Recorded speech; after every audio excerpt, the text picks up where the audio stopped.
নমস্কার, আপনাদের সকলকে স্বাগত জানাই। দেখতে দেখতে আরও একটা বছর পার হয়ে গেল। আপনাদের নিশ্চয়ই মনে থাকবে গত বছর লোকনাথ বাবার তিরোধান দিবসের উৎসবের দিনেই কিন্তু আমরা 50কে সেলিব্রেট করেছিলাম। আপনারাও আমার সঙ্গে ছিলেন, আর আপনাদের সহযোগিতা ভালোবাসা ছাড়া এমনটা করা সম্ভব ছিল না।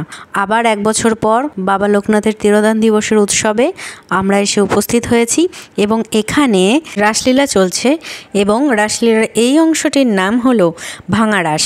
রাসযাত্রা কেন ভঙ্গ হয়ে গিয়েছিল আর দাপর যুগে সেই ভঙ্গ হয়ে যাওয়া রাসযাত্রা আমরা কলিযুগে এসে কিভাবে দেখছি তাও আপনাদেরকে বলবো। গোপিনীদের ইচ্ছা পূরণের জন্য একবার শ্রীকৃষ্ণ কার্তিক মাসের পূর্ণিমা তিথিতে সকল গোপিনীদের সহিত রাসলীলায় মগ্ন হয়েছিলেন এবং সেই রাসলীলা দর্শন করার জন্য মহাদেব ঘরণী যোগমায়াও হা কৃষ্ণ করে সেই রাসলীলায় অংশ নিয়েছিলেন। এমনটা দেখে মহাদেবেরও স্বাদ হয়েছিল সেই রাসলীলা দর্শন করার, কিন্তু শর্ত ছিল একটি, সেই রাসলীলা পুরুষ ব্যতীত, অর্থাৎ শ্রীকৃষ্ণ বিনা সেই রাসলীলায় কোনো পুরুষ অংশগ্রহণ করতে পারবে না।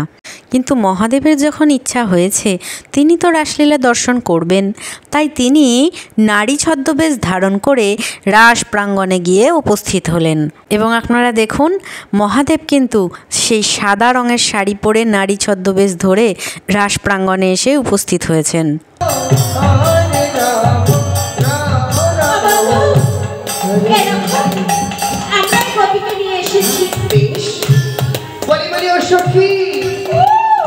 তোমার নাম কি সখী? আমার নাম কাঁচা বাদাম। কাঁচা বাদাম আবার কারো নাম হয় না? সত্য করে বলো তোমার নাম কি? তবে শোনো, আমার নাম যে বাঁধাকপি, ফুলকপি, ওলকপি, বীজকপি। ওলকপি, ফুলকপি, বীজকপি কি কারো নাম হয়? তোমার যে একখানি নাম আছে তা কিন্তু আমি জানি, তাই বলি ছলনা না করে সত্য পরিচয় দাও। সত্য করে বলো তোমার নাম কি? স্বর্গ বর্ত রসাতল বিন্দু হিমাচল সমগ্র বিশ্ব। এখানে ভগবান মহাদেবের পরিচয় জানতে চাইলেন। অন্তর্যামী ভগবান, তুমি কি আমায় চিনতে পারছো না? একবার অন্তর্দৃষ্টিতে চেয়ে দেখো, আমি যে শ্বেত গোপী। বা শ্বেত মানে সুন্দর, গোপী মানে আমার সখী। তাও সখী, তুমি এতখানি ঘোমটা দিয়ে আছো কেন? একটিবার তোমার বদনখানে আমায় দর্শন করো। বন্ধু, তুমি এমন সময় বংশী ধ্বনি করেছো, তোমার বংশী ধ্বনি শ্রবণ করে আমি যখন ছুটে এসেছি, আমার যে বড় একটি ভুল হয়ে গেছে বন্ধু। কি ভুল করেছো গোপী? আমি যে শুধুমাত্র শাড়ি পরেই চলে এসেছি, সায়া বিলাস আলতা সিঁদুর আমি কিচ্ছু করতে পারিনি। শোনো গোপী, আমি তোমার বদন দর্শন করতে চেয়েছি, তাই বলি কি অযথা বিলম্ব না করে একটিবার তোমার বদনখানে আমায় দর্শন করো। হরে হরে বন্ধু, হরে কৃষ্ণ কৃষ্ণ কৃষ্ণ বদন দেখতেই হবে। হরে হরে বেশ, যদি দেখতে হয় তুমি একাকিনেই দেখো, আর কাউকে দেখিও না। কেমন? তবে আমি তোমায় প্রতিশ্রুতি দিলাম, আমি ভিন্ন তোমার ওই রূপ আর কেউ দর্শন করবে না। এবার তো বদন দর্শন করো। আহা বলি বলি, কি অপরূপ চেহারা, এমন রূপ আমি আগে কখনো দেখিনি। বাবারা হরিধ্বনি, মায়েরা জোর করে জয়ধ্বনি। হরি হরি বল।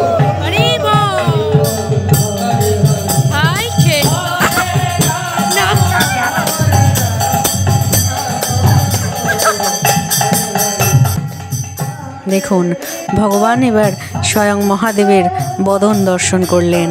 এটা যেহেতু রাসলীলা, সেই জন্য মানুষজনকে আনন্দ দেওয়ার জন্য এইভাবে লীলাটি পরিবেশন করা হচ্ছে, কিন্তু পুরাণ কাহিনী অন্য কথা বলছে।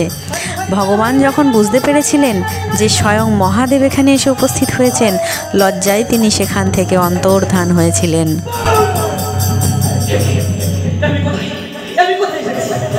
আমি ধরা পড়ে গেছি, আমি কোথায় যাবো? আমি কোথায় পালাবো? এই বোঝে পচা কপি গলা চারিদিকে মন্ডলী করে ঘিরে আছে, আমি যে পালাবার পথ পাচ্ছি না। আমি কোথায় যাবো? আমি কোথায় পাবো? ভগবান শ্রীকৃষ্ণ অন্তর্ধান হয়ে যাওয়ার পর রাস ভঙ্গ হয়ে যায়, যা ভাঙারাস নামে পরিচিত। এবার সেই ভাঙারাস সম্পন্ন করার জন্য রাধারানীকে একদিনের জন্য রাজা সাজিয়ে রাস সম্পন্ন করা হয়। আর মহাদেবের কারণে রাসলীলা ভঙ্গ হয়ে যাওয়ার জন্য যোগমায়াও চরম ভর্ৎসনা করেন মহাদেবকে। তখন মহাদেব বলেছিলেন, যে রাসলীলা আমার কারণে আজ বৃন্দাবনে ভঙ্গ হয়ে গেল, কলিযুগে অবতার রূপে আবির্ভূত হয়ে সেই রাসলীলা আবার আমি মর্তবাসীকে দর্শন করাবো। এবং সেই কথা রক্ষা করার জন্য কলিযুগে শ্রী শ্রী অদ্বৈতাচার্য রূপে মহাদেব অবতীর্ণ হয়েছিলেন। আর তাই তো আমরা পুনরায় কলিযুগেও রাসলীলা রাসযাত্রা দর্শন করতে পারি। আসুন এইবার আমরা ভোগ আরতির নাম সংকীর্তন দর্শন করে ভিডিওটি সমাপ্ত করব।